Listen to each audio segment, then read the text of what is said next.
In recent news, Drake has been crowned the most streamed artist of the decade on Spotify, but I'm not surprised. He's a celeb that almost everyone seems to love along with all of his music. Born Aubrey Drake Graham back in the 80s, Drake is 33 at the time of this recording. The man may be in his 30s, but it doesn't seem like he's going to settle down anytime soon. When you see Drake's mansions, you'll really understand. Playa. Drake was in the showbiz forever, but through the past decade, he's really reached the height of his fame. I mean, yeah, he played Jimmy and Degrassi for years, but I'd say he's best known as one of the biggest hip-hop artists these days. The 28 billion streams he's compiled over on Spotify confirm it. And of course, Drake hails from the 6, which everyone knows. Drake is a Canadian rapper, singer, songwriter, actor, a businessman, and more. And on Instagram at the time of this recording, Champagne Poppy has 61.9 million followers.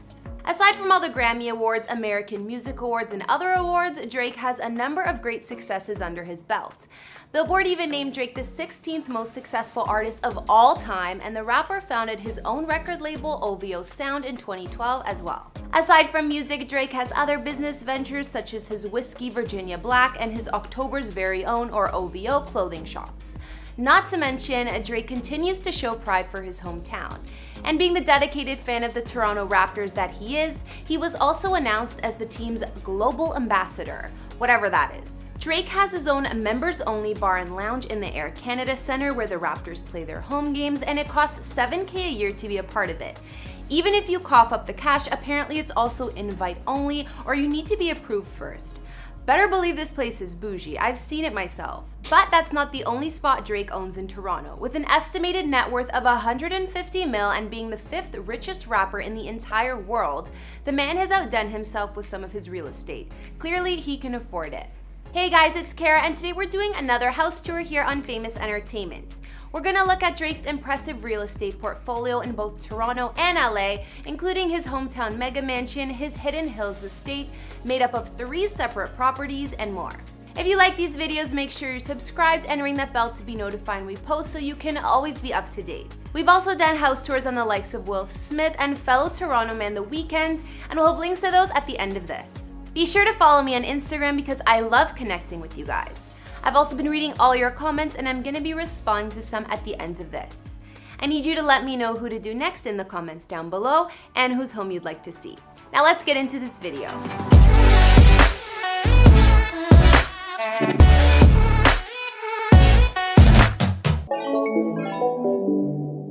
Before we look at Drake's life of luxury, let's get a little background. So we know the started from the bottom singer didn't appear to actually start from the bottom, but he really did come a long way. Like I mentioned, Drake is from Toronto, Ontario, and most of his early life was spent growing up in the neighborhood of Forest Hill. Forest Hill is known to be a wealthy area of Toronto, so of course many fans assume Drake had it easy. I too live in Toronto, and I know that only rich people really live in that area. Drake denies he was well off back then and explained that his family only lived there because his mom was living beyond her means and they rented a basement and first floor of a house. Drake said, "I grew up with a mom who was deep in debt because she wanted the best for her family." As a teen, Drake even gave a tour of his home. The home seems pretty modest to me.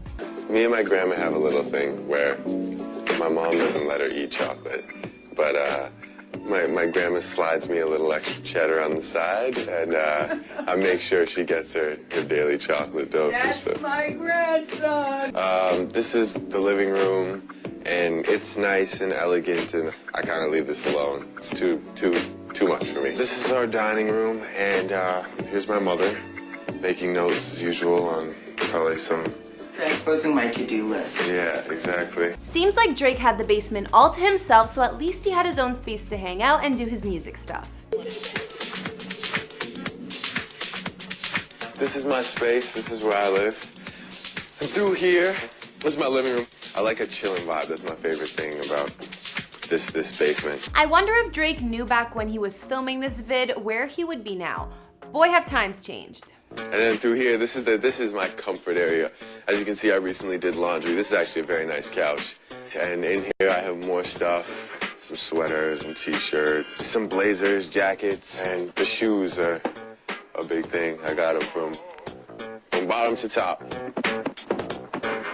Fast forward to current times where Drake is sitting on a fortune and he's definitely changed the way he's living since that teenage hangout. Onto Drake's real estate, starting with his homes in the Hidden Hills, California. He actually purchased 3 separate properties here that make up a combined 6.7 acres, the main house being called the Yolo estate. The gated community of Hidden Hills is notorious for housing the biggest and richest celebrities like the Kardashian-Jenner clan and more. This neighborhood is next to Calabasas, LA, and to afford anything in this hood, you need multi-millions of dollars. Drake's pool in the main house was designed to outdo the grotto at the Playboy Mansion, and it's supposed to be one of the most luxurious pools in the world. Usually in the grotto, it's like against the law to have a bikini on. You have to go naked. You have to go naked. I mean, the first time we went in, we had bikinis on and we were like, screw this, took it off, and never wore one since. But we'll see more of that soon. The latest add-on to Drake's Yolo estate was actually a fixer-upper home. It's definitely not the same vibe as the other two, but it adds more acres to his Hidden Hills real estate. Drake purchased this ranch-style home for $4.5 million back in 2018. I'm sure since he bought it, they've renovated or are still in the process because it looked pretty old school like you can see in the pics. This house is 2,449 square feet inside and has 3 beds and 2.5 baths spread across 1 level. When Drake bought it, the mid-1950s house had exposed brick and beams and what looked like outdated appliances in the kitchen.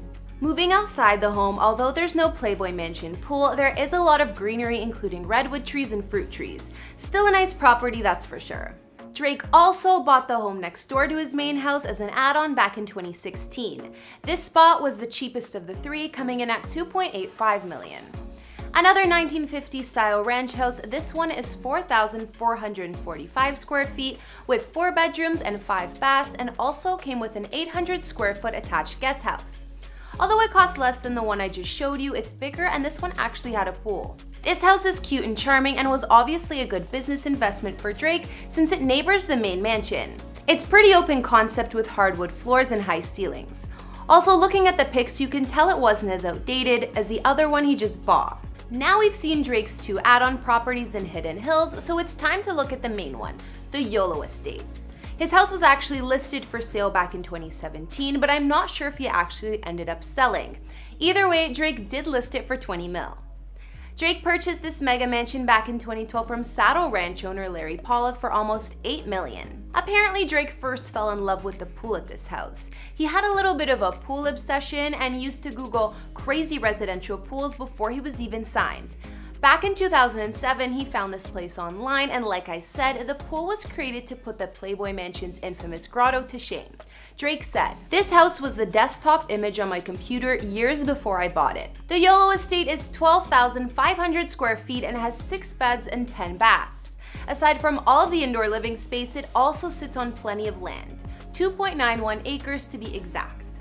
Drake's Hidden Hills main mansion is also special because he spent 4 years reconstructing it to be his masterpiece. There are a ton of epic features inside the home, like a gorgeous library, games room, massive wine cellar, fitness center, spa and massage room, and 25-seat movie theater. Drake's master suite is also fit for a king, and he told Rolling Stone that when he has female visitors, he delights in flipping a switch beside the bookshelf, which swings open to reveal his bedroom.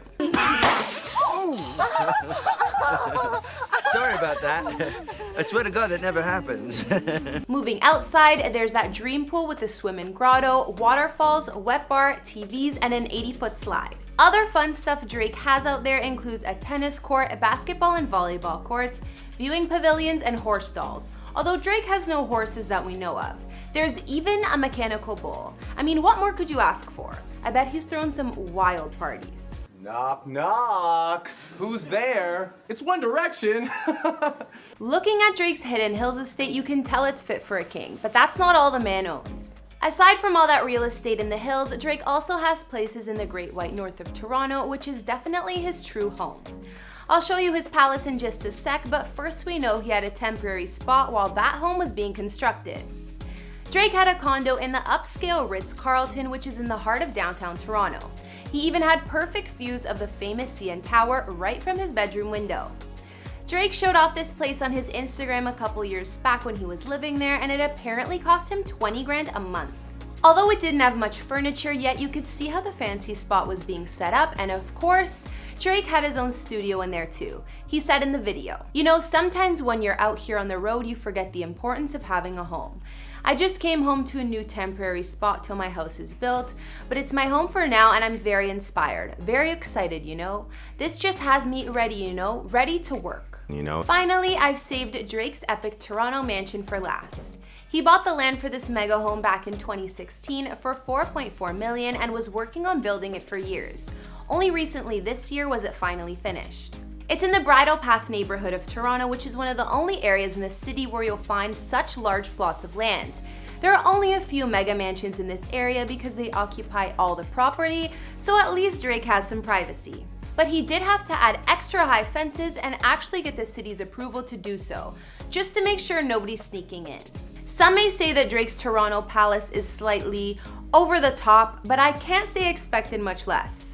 Apparently, the mansion is 40,000 square feet, and walking in it opens up to a 2-story hallway. There are double height walls, a party area, and much more on the main floor. The master suite has its own wing in the house, and there's even a guest wing.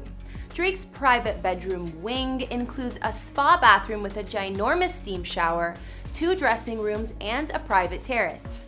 The house was designed by the architect Ferris Rafali, who's actually behind Drake's Share Club. Drake's mansion also includes plenty of guest rooms, a private movie theater, a gym, a snack room, a music lounge for at-home concerts, and more.